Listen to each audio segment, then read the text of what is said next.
எனக்கு வந்து விமன்ஹுட் பிடிக்கும், அதனால எனக்கு விமன்ஸ் டே பிடிக்குது. இப்போ விமன்ஸ் டேங்கிறது வந்து பெண்களுக்கானது இல்லை, அந்த பெண் தன்மையை கொண்டாடுறதுக்காக. அந்த பெண் தன்மைங்கிறது ஒரு ஆணுக்குள்ளேயும் இருக்குது. அப்போ நான் வந்து ஃபஸ்ட்டு வந்து எங்கள் வீட்டில் எங்கள் அப்பாவுக்கு வந்து ஹாப்பி விமன்ஸ் டே சொல்லுவேன், என் ஹஸ்பண்டுக்கு வந்து ஹாப்பி விமன்ஸ் டே சொல்லுவேன். ஏன்னா அவங்களுக்குள்ளே இருக்கிற அந்த பெண் தன்மை தான் அவங்களுக்குள்ளே இருக்கிற அந்த மதர்ஹுட்டை கொண்டு வருது. இப்போது எனக்கு ஒரு காஃபி போட்டு கொடுக்குற ஹஸ்பண்ட் ஆகட்டும், எனக்கு ஒரு காய் நறுக்கி தர ஹஸ்பண்ட் ஆகட்டும், அவர் ஒரு நல்ல ஆண்மகன். ஆனால் அவருடைய பெண் தன்மையை யூஸ் பண்ணி எனக்கு he is helping me out இல்லையா? அப்போது விமன்ஹுட்டை தான் நம்ம இங்கே வந்து பார்க்கணும், அந்த பெண் தன்மையை தான் கொண்டாடணும். அதுக்கு தான் வந்து விமன்ஸ் டே. அப்படி பார்த்தா எல்லா நாளும் விமன்ஸ் டே தான், எல்லா நாளும் விமென்ஸ் டே தான். So hats off to all the men. நான் முக்கியமாக விமன்ஸ் டேல விஷ் பண்ணுறது மென்னுக்கு தான். Hats off to all the men. இந்த பிரபஞ்சத்தில் இருக்க அனைத்து பெண்களுக்கும் அவங்களோட பெண் தன்மையை உணர வைக்கிற அத்தனை ஆண்மகன்களுக்கும் நன்றி. அதுதான் நான் சொல்லுவேன். ஹாய் வணக்கம், நான் ஷீபா கோயம்புத்தூர்லேருந்து பேசுகிறேன். நான் ஒரு ஷார்ட் ஃபிலிம் ஆர்டிஸ்ட். அண்ட் என்னை பற்றி சொல்லணும், எனக்கு ரொம்ப பிடிச்சமான விஷயம் என்ன அப்படின்னு சொன்னால், எனக்கு ஆக்டிங் ரொம்ப பிடிச்சமான விஷயம். So before taking acting as my career, நான் வந்து பக்கா house wife and I use to help my husband in his business. And acting கெரியரை ஸ்டார்ட் பண்ணும்போது obviously it was not an easy task at all. கண்டிப்பாக ஃபேமிலியோட சப்போர்ட்டுன்ற பார்க்கும்போது அது zero தான். பட் ஸ்டில் போராடி கிராடி எல்லாமே சேர்ந்து இன்றைக்கி நான் இப்போ வந்திருக்கேன். So this is all because I was keeping focus and I knew about myself and my ambition. And எவ்வளோ கஷ்டங்கள் வந்தாலும் I was very much positive in my thoughts and in my skills. And என்னால் முடியாது எதுவுமே இல்லை அப்படின்னு சொல்லிட்டு I started moving forward. And கண்டிப்பாக as I said, it was not an easy task at all. அக்செப்டன்ஸுன்றது ரொம்ப கஷ்டம். அண்ட் அப்பார்ட் ஃப்ரம் தட் வந்து ஃபேமிலி அக்செப்ட் பண்ணாலும் மீடியா பீப்புள்னும் போது என்ன மாதிரியான ராங் டாக்ஸ் வருன்றதையும் நாங்கள் ஃபோக்கஸ்டாக இருந்தால் பார்த்துட்டேன். But still I never bother about people talking about me at the back. I knew about myself and my family trusted me. So அதை விட பெரிய விஷயம் எனக்கு வேறு எதுவுமே எனக்கு கிடையாது. ஆப்வியஸ்லி எனக்கும் பேட் கமெண்ட்ஸ் எல்லாமே வந்துச்சு. பட் ஸ்டில் என்னோடய பாசிட்டிவ்னஸ், என்னோடய ஃபோக்கஸ் எல்லாத்தையும் கான்சன்ட்ரேட்டிவாக நான் எடுத்துகிட்டு போனங்காட்டி தான் today I am here with my 75th short film and my 8th or 9th movie. So if I can do, even y'all can do. So keep focusing and stay happy and stay positive always, and happy Women's Day. A very happy Women's Day to all of you. All because we all have a feminine side to us. Hi, this is Swati, a counseling psychologist specializing in child and family counseling. Also, I am a past life regression therapist.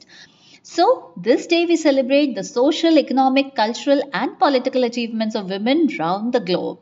But as a psychologist, I always wish you a beautiful mental and emotional health with which you will be unstoppable and will reach beyond the barriers. The theme for International Women's Day this year, 2024, is Inspire Inclusion. Inspire Inclusion means to celebrate diversity and empowerment. I wish we all grow in a society wherein we won't need to fight for inclusion and respect. I wish it flows in automatically, mutual respect and inclusion in everything, in all the decision makings. Although we can celebrate Women's Day every day, just like we can celebrate our existence on this planet, but we have a special day to celebrate, our birthday. Likewise, Women's Day.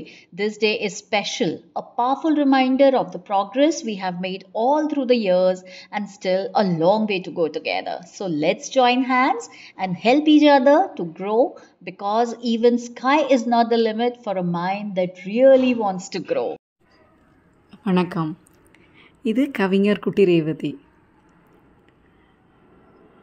இந்த மகளிர் நாள் கொண்டாட்டத்தில் எது எனக்கு பிடிக்கும், ஏன் எனக்கு அது பிடிக்கும் அப்படின்னு நான் சொல்ல விரும்புகிறேன். எது எனக்கு ரொம்ப பிடிக்கும் அப்படின்னா, கவிதை எழுதுறது தான் எனக்கு ரொம்ப ரொம்ப பிடிக்கும். ஏன் அது பிடிக்கும் அப்படின்னா, முதல் விஷயம் என்னுடைய ஆற்றலை, குறிப்பாக என்னுடைய திறமையை இளம் வயதில் நான் வந்து கவிதை எழுதுறதன் வழியாக தான் கண்டுபிடிச்சேன் நான் யார், என்ன மாதிரியான பெண், என்னுடைய ஆற்றல் என்ன, திறமை என்ன அப்படிங்கிறது முதலில் வெளிப்பட்டது வந்து கவிதை வழியாக தான். அதாவது நான் இந்த மாதிரியான ஒரு மெட்டஃபரை சொல்லுவேன். உலகம் முழுக்க பறந்து களைத்து ஒரு மரத்தின் கிளையில் வந்து அமருகிற பறவை வந்து எப்படி ஒரு ஓய்வாக ஆறுதலாக உணருமோ அது மாதிரி அதை நான் உணர்ந்தேன் கவிதை எழுதுறது அப்படிங்கிறத. ஏன் அது எனக்கு ரொம்ப பிடிக்குது அப்படின்னு இன்னொரு காரணம் என்னென்னா, நான் கவிதை எழுதுறத ஒரு நாட்குறிப்பு அனுபவம் போல் வச்சுருக்கேன். நம்ம டைரி எழுதுவோம்ல, அது மாதிரி நான் கவிதை எழுதுறத நான் பின்பற்றுகிறேன். அது மட்டும் இல்லை, என்னோடய க்ரியேட்டிவ் எனர்ஜி, என்னோடய இமேஜினேஷன், படைப்பாற்றல், கற்பனை ஆற்றல் எல்லாமே கவிதையாக மாறுகிறது ஒவ்வொரு நாளும். அது மட்டும் இல்லை, லாங்குவேஜ், எனக்குள்ளே இருக்கிற தமிழ் மொழி இருக்குல்ல, அதை எனக்கு நானே புதுப்பிக்கிறதும் இந்த கவிதை வழியாக தான். புது சொற்களை கண்டுபிடிக்கிறேன், புது சொல்லாட்சி கண்டுபிடிக்கிறேன், புதிய அர்த்தங்கள், புதிய உணர்வுகள், அது எல்லாத்தையும் நான் இந்த மொழி வழியாக கவிதைக்கு மாற்றிக்கிட்டே இருக்கேன். இது எனக்கு ஒரு தனித்துவமான ஒரு அனுபவமாக இருக்குது. என்னால் கைவிட முடியாத ஒன்றாகவும் இருக்குது. அதனால் எனக்கு கவிதை எழுதுவது என்பது ஒவ்வொரு நாளும் மிகவும் பிடித்த விஷயமாக இருக்கிறது. இதை உங்கள்கிட்ட பகிர்ந்து கொள்கிற வாய்ப்பு கிடைச்ச இந்த அனுபவத்தை நான் பெரும் மகிழ்ச்சியாக நினைக்கிறேன். நன்றி கூறிக்கொள்கிறேன்.